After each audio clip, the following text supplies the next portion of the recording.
Afternoon, everybody, and thanks for joining. I'm Patrick Kreider. I'm a solution sales executive at ServiceNow, working with our healthcare provider customers. We're really excited to share some information on ServiceNow's Source-to-Pay solution, really how it can be leveraged alongside AI to help solve problems with financial leakage in your organization. With me today is Tom Urban. He's Managing Director of Outcome-Driven, a ServiceNow partner with deep focus on helping customers leverage ServiceNow's Source-to-Pay solutions. I'm excited for Tom to review how Outcome-Driven can help you leverage Source-to-Pay alongside AI. But before I turn over to Tom, we also wanted to make you aware of an in-person summits that are happening in the near future. I'll go ahead and drop information on these summits in the chat if you want to take a look later and see if that's something that you want to attend. But wanted to make you aware of these more general AI summits going on. As we get into the content here today, if there's any questions, please add those to the chat and I'll be moderating those and I can bring those up to Tom. And so with that, I'm pleased to introduce Tom Urban, Managing Director of Outcome Driven. All right. Thanks, Patrick. Appreciate it. And thanks everybody for joining us today. Really excited to be talking about this. Just a real quick background on Outcome Driven. We focus in on source to pay within the ServiceNow platform. That's all we do. I say that we're like 10 feet wide and 10 miles deep. And it's funny when you tell people that they either understand what's in source to pay and they're like, well, that's a lot if you do source to pay. We've been doing that for a while. And what's really gotten exciting for us is we're now leveraging AI and we're opening up capabilities that you just couldn't even do before. Like when I tell people about four-way match, they're like, what is that? Why hasn't it been out there before? And it hasn't been out there because you really needed AI to make it work well. But what happens with that is you're now able to unlock new insights, just stuff you couldn't go after. You didn't have enough people or you didn't have the right data. You couldn't go after it before. It does tie back into source to pay and the ServiceNow platform. So now you can automate more complex processes, more mundane and boring processes. Let's have AI do all that stuff, right? And that's going to help you increase profitability. If you think about it, if I eliminate leakage, what does that mean? That means I'm going to get more EBITDA, which means I'm going to get more profitability. So how bad is financial leakage? Is this a problem worth solving for people? And if you talk to McKinsey, they'll say that poor contract management, which is where you get a big chunk of financial leakage, it's going to cost you about 9% of your annual revenue. Gartner says the same thing. So now we have two data points. Now we have a third data point, World Commerce and Contracting, 8.6%. PwC says 9.3%. So you have different companies that are all in this 9% range. Now, if you turn that around, you say, well, wait a minute, that means I'm getting 91% of it, which is pretty good, right? That's an A-. And an A- was good maybe in the last decade, but in this decade, it's not good enough anymore. We've got to get better. We've got to get smarter. We've got to get faster. So when we talk about where is it leaking? Is it one place? I can just go plug that and I'm good. Here's almost a dozen different places where you start to see contract leakage. And there's more. These are some of the ones that we see repeated over and over. So I was entitled to a rebate. I didn't get it. I've got my contracts spread all over the place. If I brought them together, I could bring in better discounts. These are like pennies and nickels, but they're pennies and nickels that add up to that 9%. So what causes it? We found that there's really three main things that cause financial leakage. And the first one is data fragmentation. So I have some of my information in my ERP, and it might be Oracle or SAP. I have some of my information in my PO system. So that might be Ariba or Coupa. I have some of my information over in ServiceNow. I might have some of my information in SharePoint, in spreadsheets, in who knows what, but it's all over the place. And it really makes it tough to see what's going on when every time I go to a different source of information, I'm drawing a different conclusion. So I need to bring all those together. On top of that, if I don't have really good, clean, smooth data, my processes are disjointed. So think about a ServiceNow environment. Let's say I'm there and I have service management on the front end, and I've got asset management on the back end. What happens in between there? I get a request, I go through my whole approval process, and then I huck it over the fence at procurement. and then they go do their thing. No disrespect to procurement. That's a tough job, right? They've got to be swivel chairing all over the place. They got to get a request. Do I have money? Who's my supplier? Is it an inventory? That's a rough job. And then it comes back and then I discover it and I put it into my CMDB. What's changed? Why can we do things now that we couldn't do even a year ago, right? Or even 9 months ago? If you've been keeping up with ServiceNow, like this is an amazing platform. When you think about every technology at this level, at some point they've had to tear down and rebuild it. ServiceNow's never done that. This technology continues to evolve and get more and more powerful. And so you might be thinking, wait a minute, if the problem is data fragmentation, can't I just grab all of it and huck it into Oracle or put it in SAP? And it's like, technically, yeah, you could, but we need to act on that information. We can't just go throw it in a vault, especially our ERP. We don't want people like vendors having access to our ERP, right? We need a system of action. We need a system that can bring all these things together and can normalize and it can rationalize our information so that as we're doing things, and maybe Patrick calls it one thing and I call it something else, but we both know it's the same blob that we're moving through the system. And that's what ServiceNow is really good at. And then if you haven't looked at Source-to-Pay, you're missing out. I think Source-to-Pay is the most powerful thing they put on this platform in a long time. There's so much depth within Source-to-Pay. In fact, Patrick, I think we first met, he called me and he said, hey, these guys are thinking of using Source-to-Pay for supplier case management. And I'm like, that's like I bought a Ferrari because I like the radio in it. Like, yeah, you could play the radio in it, but you're missing out on all the value. There's so much more you would do to Source-to-Pay. If you're just doing case management, do it somewhere else. When you think about all the modules that you could do inside of Source-to-Pay, this is something they've been working on for 8 years. And we've seen all the versions and all the iterations. And you think about all the swivel chairing that procurement does, and how do you put that into an environment like this? Source-to-Pay, it almost needs a better label than that when you think about all the stuff that it does. And then that brings us to AI-powered four-way match. And that's where it gets really exciting. Like you think about what were you doing with AI a year ago? Most people would say not much. I saw a stat recently that said that CFOs have put AI optimization as one of their top 3 agenda items. So it's just gone from nothing to top 3. And we apply it towards four-way match. To tell you more about four-way match, I need to back it up a little bit and talk about the evolution of three-way match and two-way match. So probably 20 years ago, maybe 10, people did two-way match. And it's simple, right? It says, I'm only going to pay for stuff that I ordered. So if I ordered 10 items and I'm going to pay $950 for 10 items and I get an invoice and it's for 10 items at $950, I pay the invoice. The problem is, what if they only ship me 7 items and 3 items are on back order, but I get an invoice for all 10 items and I pay it? What happens to those 3 items, right? So we actually had a scenario where we went into a customer that was doing two-way match. We turned on three-way match for them. And as they started lighting things up, this was one PO for one item that was back ordered. It was $176,000, which obviously jumped off the page. So they couldn't find a receipt. They called the vendor. They said, hey, we need proof of delivery on this item. The vendor goes, it was back ordered. Doesn't look like we ever shipped it to you. Right there. This is before we even went live with it. We paid for almost the entire project right there. One PO, one item, paid for almost everything. So we think about three-way match. It ensures that everything's there. Even if all the numbers match, they could all 3 be wrong.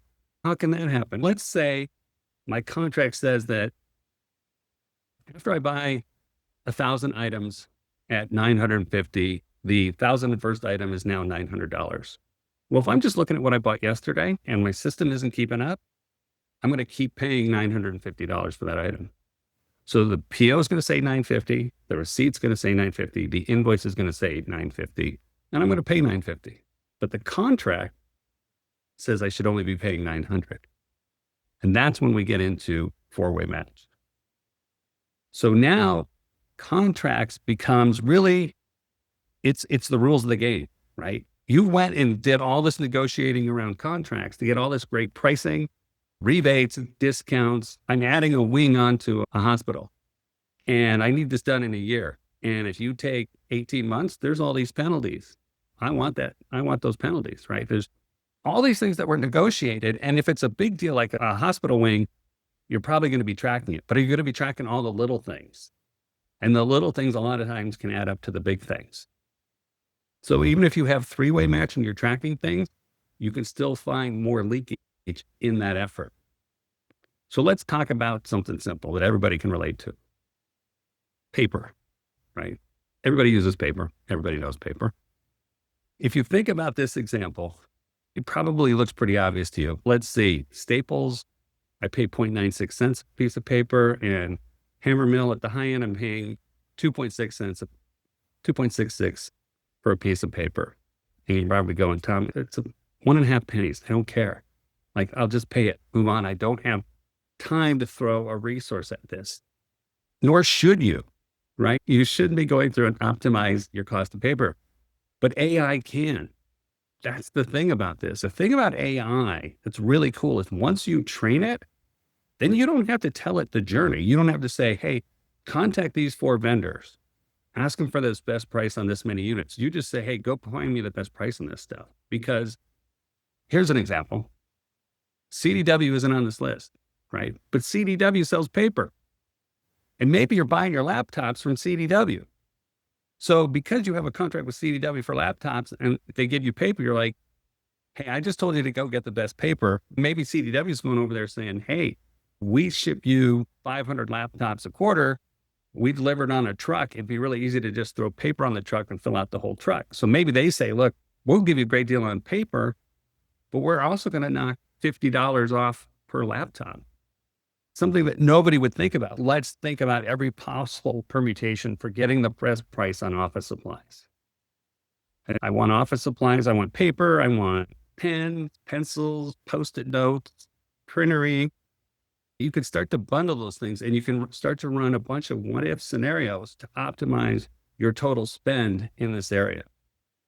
Well, that sounds good, Tom, but now you're going to be just cramming tons of information at me. How am I going to be able to sift through it?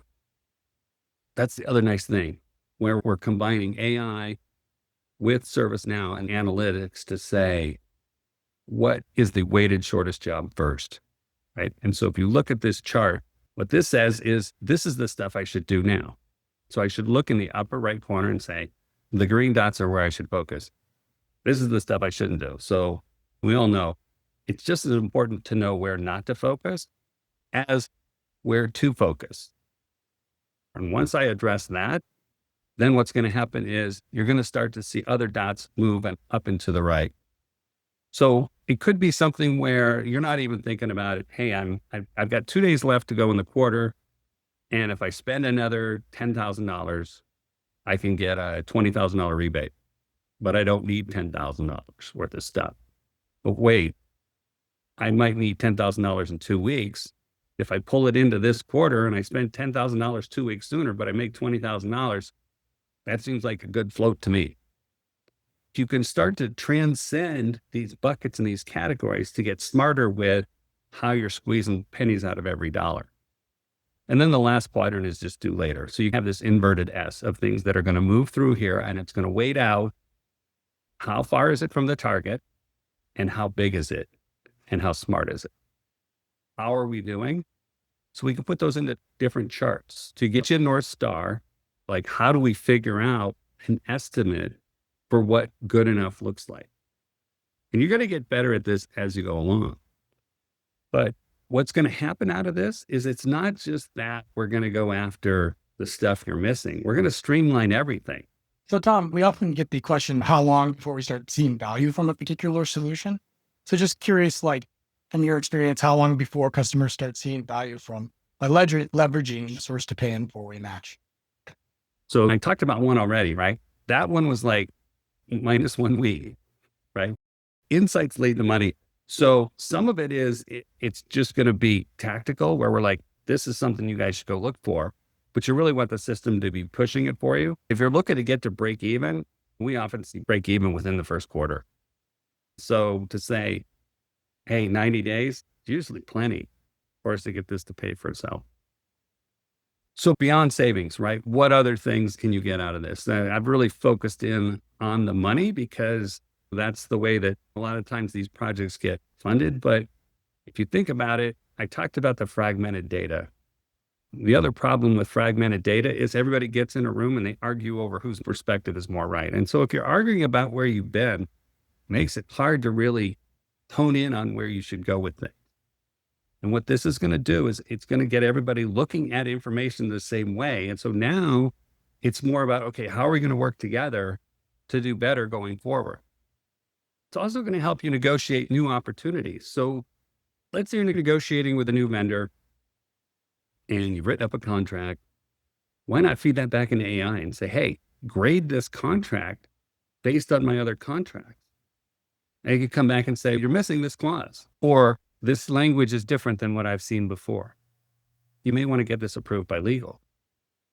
And then the other thing is I'm going to go to a vendor and say, I'll give you a bigger share of my wallet if you give me a better price. And you're going to have all that information at your fingertips. Your people are going to be more optimized, right? So I think ServiceNow is kind of bread and butter messaging. By automating things, by simplifying things, by putting more things at people's fingertips, and also by making things more self-service. Like Source-to-Pay in and of itself, your vendors have more self-service. If they're trying to get something done and it's like, hey, we need this document before we can move forward, your users are going to stop asking, where's my stuff, because they could just go to a portal and figure it out. And then just your people in procurement, because all this is automated, we've actually seen situations where teams can actually pull people off of processes and the response times are faster because there's so much more automation at their fingertips. And then I hate to say it, everybody gets audited, right? But because you're making sure your data is clean and it's not the overarching goal, hey, let's make sure we're audit ready. But if you're looking for savings and you have AI calling out anomalies or calling out opportunities, just a side benefit of that is that your data is just going to be more audit ready as you go. So put together a couple of different customer sizes and just full disclosure, this is not private information. This is publicly available. We take that stuff very seriously. So Mayo Clinic, this was their 2024 CapEx was like 18.5 billion. Should see after 3 years about a $204.5 million ROI. And that's as we bring things in and start to expand it. So it's going to build over time. And if you're thinking, oh man, this guy's rounding up or his thumbs on the scale, this is actually an extremely conservative number. You look at Mercy Health, $9.10 billion in 2024 CapEx, 100.6. That's about a 1.1% savings that you're going to get. And those stack. So that's annually. If you're in that single digit margin space, picking up another single digit is a big deal. And even a company small, Brady's Children, there's still a $17 million opportunity there. You say, yeah, I still don't believe you, Tom. What we've done for some customers is a 4-way match forensic snapshot. So we'll look at your data from last year. We're going to pull in something that you have that's high volume, something you have that's high dollar, and something else that you just throw at us. We're going to feed your contracts into an AI engine. It's going to parse the information, and then it's going to start looking through your POs, your invoices, your receivables, and it's going to tell you what you should have been able to collect last year on savings on those 3 items.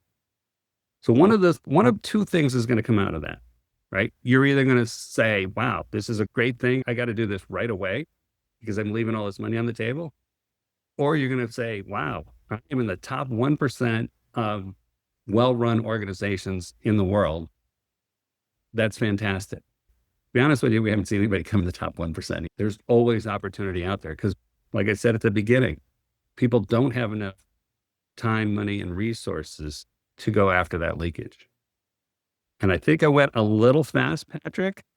I apologize for that.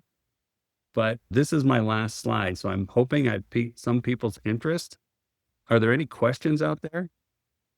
I know a common question we get as people look at maybe bringing out another ServiceNow project If they're engaged with another partner they have a strong relationship with, how do you engage in that kind of environment? That's a great question. So more often than not, whatever partner you're working with isn't doing source to pay. At least we've seen that with, this is a discipline, like I mentioned before, where we've been doing procurement for 25 years. That's longer than ServiceNow's been in business. So we have that experience, that depth, but that's what we do. We stay in that lane.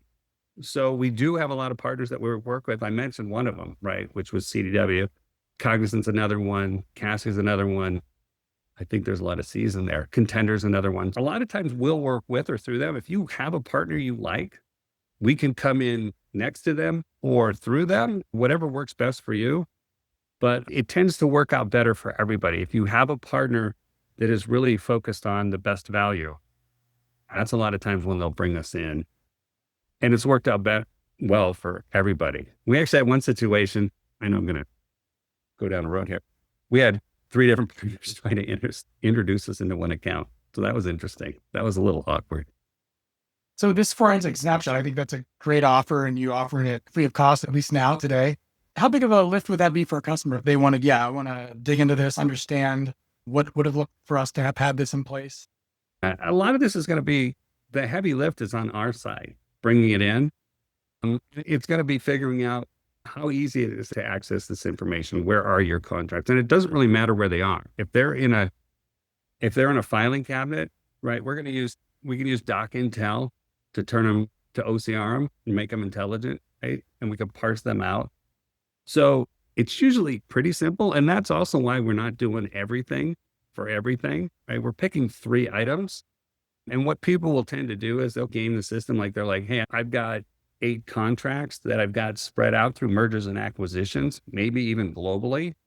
I got to believe there's savings in there if I could just have somebody come in and figure out what contract should I be buying all this stuff off of to get me the best price, to get me the best discount, to get me the best rebate. Just answering a question in the chat, asking if it's just an initial data drop. So I provided my email address to help facilitate that, and we'll help coordinate with Tom if anybody's interested. And then another question. So to explore this opportunity, you must have source to pay for ServiceNow deployed, correct? So we're doing a forensic snapshot. So we're talking about the potential, right? So we're not implementing a solution here. To implement the solution, you need source to pay. But to figure out the potential, we don't need source to pay implemented. No, I guess in theory, you wouldn't even need ServiceNow implemented, but I would hope you would have it. But I'd go longer run. Yeah. It's definitely longer. Don't do that. If you don't have it, go get it right now. But yeah, we're just going to be ingesting all this information into a system on our side that's going to be going through all that. So you don't need to have any systems in place on your side. Those are the questions so far. Any other questions from anybody? Feel free to drop them in the chat. Otherwise, we can wrap up pretty soon. Good deal. I hope people saw something that they found interesting. This is such an exciting space to be in. I get people who are like, how do you get so excited over source to pay? And it's like, you don't get it. If you think ServiceNow is expensive, you're not using source to pay.